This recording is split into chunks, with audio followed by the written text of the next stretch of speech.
조선 13대 왕 명종은 어머니의 그늘 속에 갇힌 왕이 아닌 왕.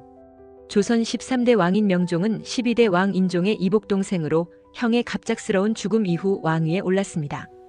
그러나 실질적인 권력은 어머니인 문정왕후이자 문정대비가 장악하며 조선 역사에서 대표적인 수렴청정의 시대를 만들었죠. 왕위 승계 1545년. 인종이 즉위 8개월 만에 갑작스럽게 승하하며 12세의 어린 나이에 왕위에 올랐어요.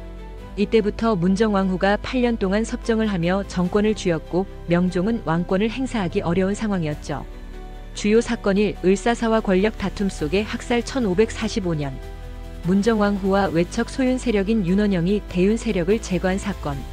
인종을 지지했던 대윤 세력 유님 등이 숙청되면서 많은 사람들이 희생되고 이후 문정왕후와 윤원영이 권력을 독점하며 부정부패가 극심해졌습니다.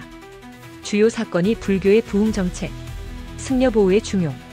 문정왕후는 불교를 신봉하여 탄압받던 불교를 다시 부흥시키고 승려보호를 중용하여 국교 수준으로 격상하려 하였다. 이는 조선의 기본 이념이었던 성리학과 충돌하며 강한 반발을 불러일으켰다. 삼인꺽정의 난. 1559년 1562년 민중의 반란. 기근과 탐관 오리들의 횡포로 백성들의 삶이 피폐해졌고 이를 틈타 도적 임꺽정이 반란을 일으켰다. 명종은 반란을 진압했지만 이는 조선 사회가 얼마나 피폐했는지를 보여주는 상징적인 사건이었다. 사외척의 횡포와 부정부패. 명종의 외삼촌 윤원영이 권력을 휘두르며 극심한 부정부패를 저질렀고 심지어 뇌물을 받고 관직을 팔아먹는 살인 정치가 성행하였다. 백성들의 고통이 극심해지면서 조선 사회는 더욱 피폐해져 가고 있었다. 명종의 업적으로는 군사개혁 비변사 강화, 국방 강화를 위해 비변사의 기능을 확대하며 국방체계를 정비하였다.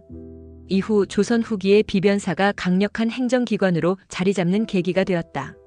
또 다른 업적으로는 농업정책 양전 사업, 농업 장려를 위해 전국적으로 토지 측량 사업 양전을 실시, 국가 재정을 강화하려 했으나 제대로 시행되지 못해 효과는 미미하였다.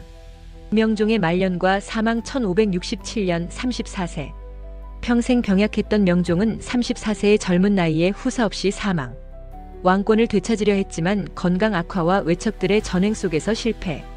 결국 조카 선조 14대왕이 즉위하면서 왕조는 새로운 국면을 맞이함. 결론.